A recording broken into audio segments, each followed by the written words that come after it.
အားလုံးပဲမင်္ဂလာပါကျွန်တော်ရဲ့ YouTube channel နဲ့ပြန်ပြီးကြိုဆိုပါတယ်ဒီနေ့တော့နည်းနည်းသိပ်မကောင်းဘူးပေါ့နော်ဒါပေမဲ့ခင်ဗျားတို့ကျွန်တော်ခရီးပေးထားတဲ့အတိုင်း content တစ်တွေတင်ပေးမယ်ဆိုပြီးတော့ကျွန်တော်ပြောတာဆိုတော့ content တစ်တွေကျွန်တော်ပြန်လုပ်ပေးမှာပေါ့နော်အရင်ကလို့တော့ကျွန်တော် maybe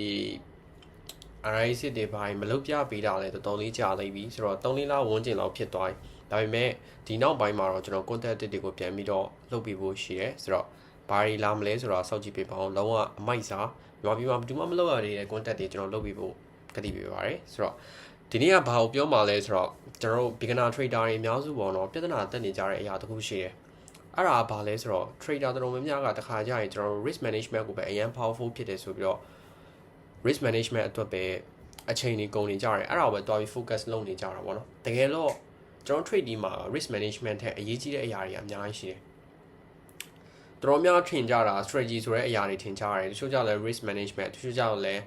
ဒီတခြားကိစ္စတွေပေါ့နော် fundamental တွေ TA တွေဆိုပြီးတော့ထင်ကြတယ်တကယ်တော့မဟုတ်ဘူးအဲ့ဒီထက်အရေးကြီးတဲ့အရာတခုကရှိတယ်အဲ့ဒီကဘာလို့လဲဆိုတော့ညာတော့အဖြစ်ကျွန်တော်တို့ plan မရှိတာရယ် over trade ပြုလုပ်မိတာရယ် plan မရှိတာရယ် over trade ထွေးမိတာရယ်ဆိုတာဘာလို့ဆိုလိုတာလဲဆိုတော့ကျွန်တော်များ trader တွေကငါတို့တရက်တာငွေဘယ်လောက်ရှာမှာလဲငါတို့ငွေကိုဘယ်လို control လုပ်မှာလဲမျက်လာတဲ့ငွေကိုဘယ်လိုထိန်းသိမ်းမလဲဆိုတဲ့ plan တွေနဲ့မရှိကြဘူး။နောက်အများစုကြတော့ဘာလုပ်ကြလဲဆိုတော့ကျွန်တော် over trade မိကြတယ်။ over trade မိကြတယ်ဆိုတာဘာလို့ဆိုလိုတာလဲဆိုတော့ဥပမာခင်ဗျားတို့ကတစ်ခါကျရင် analysis လုပ်လိုက်တယ် market ပြောနေတဲ့ information ကိုလည်းနားလည်တယ်။ဒါပေမဲ့တစ်ခါကျရင်ကျွန်တော် needs နဲ့ရတနည်းအားဖြင့် strategy ကို confirmation ရှာတာမဟုတ်တော့ဘဲနဲ့ကျွန်တော် psychology လို့ခေါ်တဲ့စိတ်ဆန္ဒနဲ့တွားပြီးတော့ entry တွေတော်ဝင်မိတတ်ကြတယ်။အဲ့ဒါတွေကကျွန်တော် market ထဲမှာအများနဲ့ဒုက္ခပေးနေတဲ့အရာတွေပေါ့နော်ဆိုတော့အဲ့ဒါတွေမဖြစ်အောင်အကောင်းဆုံးကတော့ကျွန်တော်ဘာလုပ်ရမလဲဆိုတော့ journal လေးရေးရမယ်တနည်းအားဖြင့် plan တည်ဆောက်ရမယ်ကျွန်တော်က basic ပွားရေးပဲလို့ plan ဆိုတဲ့အရာလိုတယ် journal လေးရေးရတယ်ဥပမာခင်ဗျားတို့ကကုန်းဆုံးဆိုင် design ဖွင့်တယ်ဆိုရင်ဒီကုန်းဆုံးဆိုင်မှာဘေတာတွေကပစ္စည်းကရောင်းရရှိတာလဲခင်ဗျားကတတိတယောက်အနေနဲ့တည်ဖို့လိုတယ်ဘာလို့လဲဆိုတော့ကိုကအဲ့ဒီပစ္စည်းကဘယ်လောက်ရောင်းရရှိလဲဆိုတော့ကိုကမသိနေဘူးဆိုရင်ကိုစီလာတဲ့ customer တွေကဘေတာတွေပိုကြိုက်နေတာလဲငါတို့ကဘေတာရောင်းရပိုတွေ့နေတာလဲဆိုတော့မသိနိုင်ရင်ဒုက္ခများလိမ့်မယ်နော်ဆိုတော့အဲ့ဒီတဘောပဲကျွန်တော်တို့ဒီ trade ဒီမှာလဲကျွန်တော်တို့က business ပုံစံလုပ်နေတာဖြစ်တဲ့အတွက်ကျွန်တော်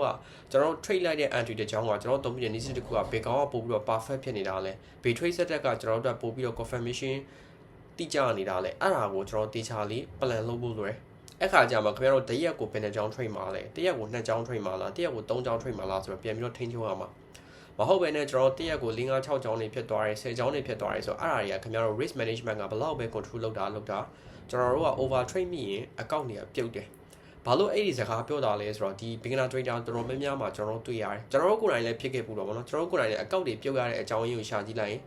်ကျွန်တော် strategy မကောင်းလို့လည်းမဟုတ်ဘူး needs နဲ့မကောင်းတာလည်းမဟုတ်ဘူးကျွန်တော်တို့မှာ risk management မရှိတာလည်းမဟုတ်ကျွန်တော်တို့မှာဘာမရှိတာလဲဆိုတော့ plan မရှိတာရဲ့ over trade ထွေးမိတာရဲ့အဲ့ဒါကတကယ်ကိုဒုက္ခပေးမဲ့အရာဆိုတော့အဲ့လိုမဖြစ်အောင်ကျွန်တော်ဘာလုပ်ရမလဲဆိုတော့ plan တွေတိဆောက်ဘယ်လို plan တိဆောက်အောင်မလဲဆိုတော့ဥပမာခင်ဗျားကငွေဘယ်လောက်ရှာမှာလဲတရက်ကိုငွေဘယ်လောက်ရှာမှာအများကြီးမကြည့်နဲ့ပေါ့နော်တရက်ကိုငွေဘယ်လောက်ရှာမှာလဲတပတ်ကိုငွေဘယ်လောက်ရှာမှာဒါပေမဲ့ကျွန်တော် trade ဒီမှာကျွန်တော်9ရက်တစ်ခါအလုပ်လုပ်ရ sorry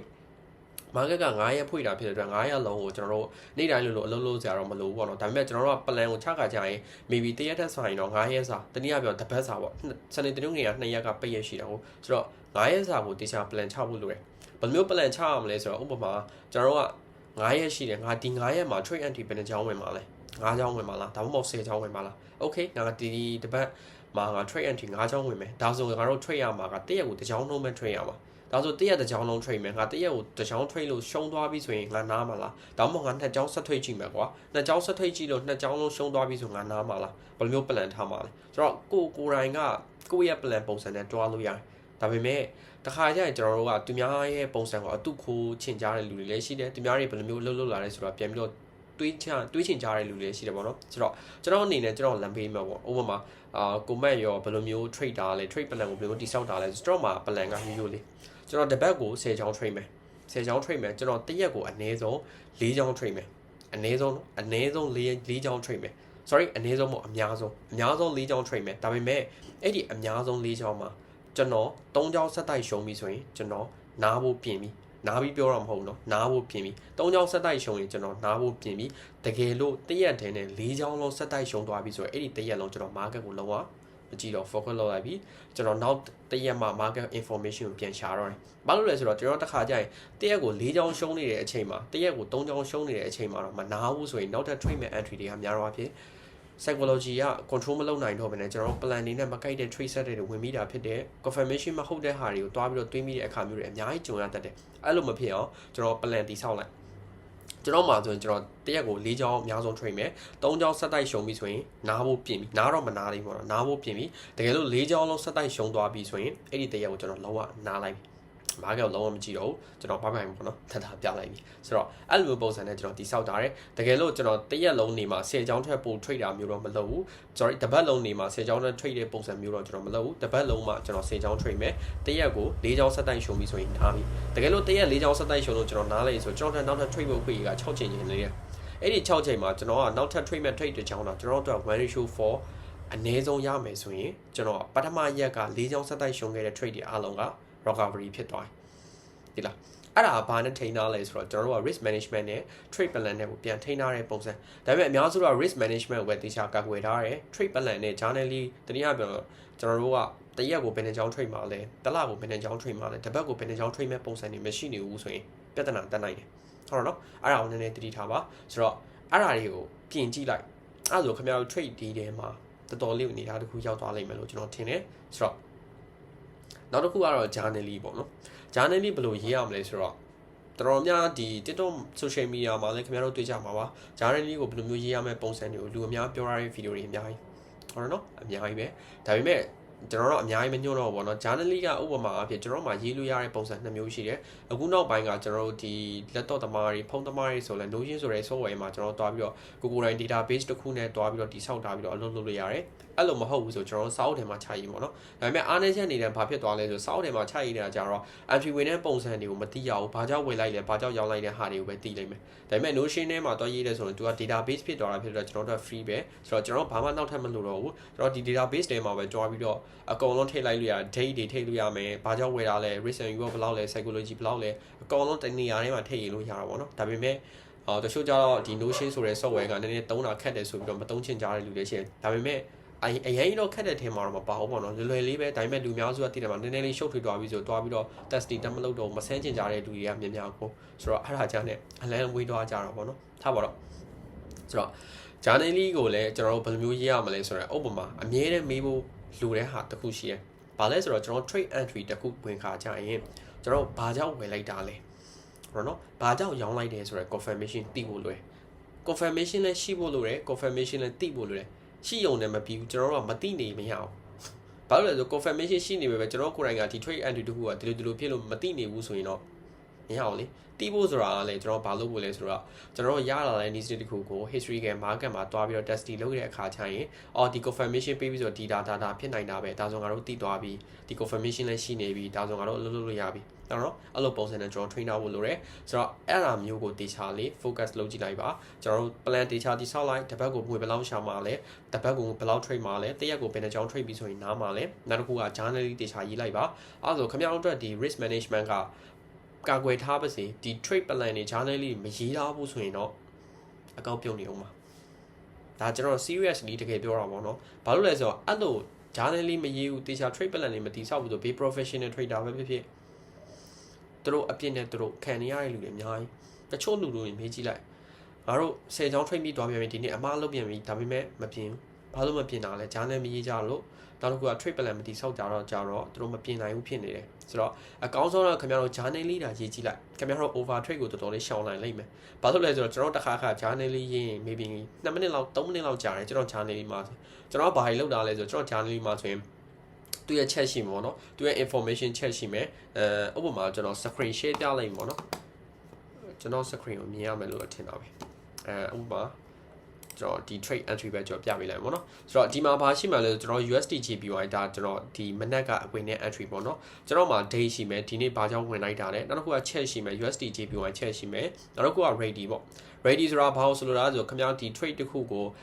ကြိုက်နှစ်တက်မှုဘယ်လောက်ရှိတာလဲဘယ်လောက်ခင်ဗျားဒီ trade တစ်ခုကိုယုံကြည်မှုရှိတာလဲကြိုက်နေတတ်မှုရှိတဲ့ပုံစံကိုကျွန်တော် ready ပေးခိုင်းတယ်ဆိုတော့ A ပေးတယ်ကျွန်တော် risk and reward ဘယ်လောက်လဲဆိုတော့ ratio တန်းရလိမ့်မယ်ဆိုတော့ season ဆိုတာဘာလဲဆိုတော့ဥပမာခင်ဗျား base season မှာ trade တာလဲ Asia session မှာလား London session မှာလား New York session မှာလား base ချိန်မှာ trade တာလဲဆိုတော့ပြန်ပြီးတော့ရေးထားတဲ့ဟာနောက်တစ်ခုက confidence လေးပဲ confidence ဆိုတာဘာကိုပြောတာလဲဆိုခင်ဗျားဒီ trade ဆက်တဲ့တစ်ခုကိုအယောင်းဝယ်လုပ်တဲ့အချိန်မှာကိုယုံကြည်မှုဘယ်လောက်ရှိတာလဲ ဟုတ်တော့နော်အဲ့ဒါလိုတယ်ဘာလို့ဆိုခင်ဗျားတို့ trade တစ်ခုဝင်တဲ့အချိန်မှာကိုယုံကြည်မှုကမရှိနေဘူးဆိုရင်အဲ့ဒီ trade ကိုမဝင်တဲ့ဘူးဘာလို့ဆိုများတော့အဖြစ်ကိုယုံကြည်မှုတော့မရှိပဲနဲ့အဲ့ဒီ trade ကိုတောက်ဝင်လိုက်မိပြီဆိုရင်ဒီ trade setter တစ်ခုကအနှဲငယ်လောက်လှုပ်နေတဲ့အချိန်မှာတင်တရားပြောတော့ TP လည်းမဟုတ်ဘူးsolid လည်းပြန်လှည့်လာတော့မဟုတ် market အနေငယ်တက်လိုက်ကြလိုက်ဖြစ်နေတဲ့အချိန်မှာကိုယုံကြည်မှုမရှိတာဘူးဆိုအဲ့ဒီ trade setter ကိုများတော့အဖြစ်တော့ပိတ်မိလိမ့်မယ်ပြီးတော့ဆိုတော့ပြီး solid ရွှေ့တဲ့အခါမျိုးတွေဆိုမှားပြီးတော့ဒုက္ခရောက်လိမ့်မယ်အဲ့လိုမဖြစ်အောင်ကျွန်တော်တို့ confidence ဆိုတဲ့အရာကိုလည်းကျွန်တော်ရေးထားတယ်ဆိုတော့ကျွန်တော်တို့အများဆုံး1ကနေ30ပေးတယ်ပေါ့နော်ဒါပေမဲ့များတော့အဖြစ်ကျွန်တော်တို့နည်းနည်းကြိုက်နေတတ်မှုရှိတဲ့ဟာဆို6ဒါမှမဟုတ်7အလုံးလုံးဝကြိုက်တယ်ဆို8ထိပဲပြေးတယ်ပေါ့နော်9 10လောက်ထိကျွန်တော်ပေးလိမရှိဘူးပေါ့နော်ဆိုတော့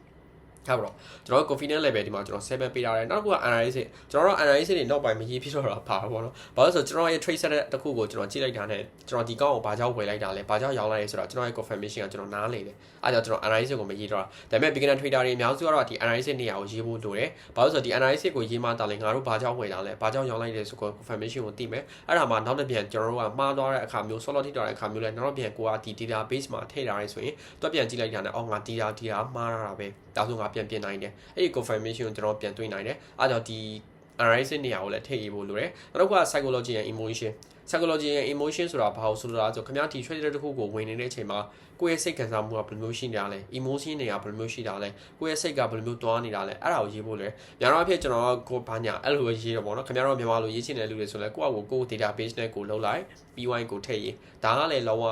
powerful ဖြစ်တဲ့အရာတွေမှာပါတယ်နောက်တစ်ခုက comment ဆိုတဲ့အရာကျွန်တော်ထည့်တာဘာလဲ comment လဲဆိုတော့ဥပမာကျွန်တော်ဒီ trade setter တစ်ခုကဆုံးရှုံးသွားပြီဆိုရင်ကျွန်တော်ဘာကြောင့်ဆုံးရှုံးသွားလဲဆိုတော့ကျွန်တော် comment မှာပြန်ရေးတယ်ဆိုရင်သူရဲ့ database မှာသူကတခါတည်းထည့်ထားပေးတဲ့ဟာပေါ့ဒီမှာဆိုကျွန်တော်ဘာကြောင့်ဝယ်လိုက်တယ်ဘာကြောင့်ရောင်းလိုက်ဆိုတော့ confirmation ရှိတယ်ပြီးတော့ဆို market ကတက်သွားမယ်ဒီ confirmation ကိုကျွန်တော်ဓာတ်ပုံထည့်ထားတယ်ပြီးတော့ဆိုကျွန်တော်အယောင်းဝယ်လုပ်လိုက်တဲ့ဟာကိုကျွန်တော်ထည့်ထားတယ်ဒါကကျွန်တော်အမြဲတမ်းလုပ်နေတဲ့ကျွန်တော်ရဲ့ journaling database ပေါ့နော်ကျွန်တော်ပြောမှာဆိုဒီမှာလစဉ်လတိုင်းသူ့ရဲ့ journaling database တွေအကုန်ရှိတယ်ကျွန်တော်ဘာကြောင့်ဝယ်ခဲ့တာလဲဘာကြောင့်ရောင်းခဲ့တာဟာဆို database တွေအားလုံးတနေရာထဲမှာကျွန်တော်လုပ်ထားတယ်ဘာလို့လုပ်တာလဲဆိုကျွန်တော်ခုနပြောတော့ပဲကျွန်တော်တပတ်တာလုပ်နေတဲ့အလုပ်တွေကကျွန်တော်မှာအမားတွေပါရှိတာလဲကျွန်တော်လိုအပ်ချက်တွေပါရှိတာလဲဆိုကျွန်တော်ပြန်ပြီးပြင်ရအောင်ကျွန်တော်ပြန်ပြီးမြင်ရအောင်ဆိုပြီးဒီ data တွေတေချာလေးလုပ်တာလားဒီလိုပဲခင်ဗျားတို့ကိုယ်တိုင်လဲ journal လေးတေချာရေးလိုက်နောက်တစ်ခုက plan တိဆောက်လိုက်ဟုတ်နော်ကျွန်တော်ခုနကပြောတဲ့ပုံစံမျိုး plan ကိုတေချာတိဆောက်လိုက်ပါအဲ့ဒါဆိုခင်ဗျားတို့ဒီ trade ဒီမှာအလုပ်လုပ်ရတာပို့ပြီးလျော်သွားလိမ့်မယ်တွားပြီးတော့ဒီ system အပိုင်းလို့ခေါ်တဲ့ strategy အပိုင်းကိုပဲတွားပြီးတော့အရင် focus မလုပ်နဲ့ strategy ဆိုတာကျွန်တော် trade ဒီမှာအဲ့လောက်ထိ powerful ဖြစ်တဲ့အရာတွေမှာမပါဘူး strategy ဆိုတာကျွန်တော်တို့အတွက်20% လောက်ပဲရေးပါတာ psychology က 80% လောက်ပြောကြတယ်တချို့ကြလည်း90လောက်ပြောကြတယ်တကယ်လည်းအဲ့လောက်ထိ powerful ဖြစ်တာခင်ဗျားတို့ strategy ကဘယ်လောက်ပဲကောင်းကောင်းကိုယ့်ရဲ့စိတ်ခံစားမှုကိုမထင်းချုံနိုင်ဘူး over trade တွေ trade နေတဲ့ risk management ပဲရှိတယ် trade plan မတိစောက်တာဘူး journal လေးမရေးတာဘူးဆိုခင်ဗျားတို့ဒီ trade တွေမှာ long term ရည်တည်နိုင်မှုဆိုတာမဖြစ်နိုင်ဘူးဆိုတော့အားကြောင့်အကောင်းဆုံးကတော့ journal လေးတေချာရေးပါ trade plan တစ်ခုတေချာတိစောက်ပါ risk management နဲ့အလုပ်လုပ်ပါအဲ့ဒါဆိုခင်ဗျားတို့ဒီ trade တွေမှာအနေထားတစ်ခုရောက်သွားလိမ့်မယ်လို့ကျွန်တော်တို့ထင်တယ်ဆိုတော့ဒီဗီဒီယိုလေးကတော့ဒီလောက်ပါပဲကျွန်တော်နောက်ဗီဒီယိုမှာနောက်ထပ် content တွေကိုထပ်ပြောပါမယ်ဒီဗီဒီယိုရဲ့အဓိကအကြောင်းရင်းကဘာလဲဆိုတော့ journal လေးရေးဖို့လေ့ကျင့်ပါ trade plan တိဆောက်လိုက်ပါအဲ့ဒါဆိုခင်ဗျားတို့အနေထားတစ်ခုရောက်ပါမယ်မရောက်ခင်ကျွန်တော်စီလည်းပြောပါကျွန်တော်ပြောတဲ့စကားကျွန်တော်တီးပါတယ်ဆိုတော့လုပ်ကြည့်လိုက်ပါအနေထားတစ်ခုရောက်သွားပါလိမ့်မယ်ဆိုတော့အားလုံးပဲပဲပိုင်ပါနောက်ဗီဒီယိုမှာပြန်တွေ့ကြပါမယ်တတာ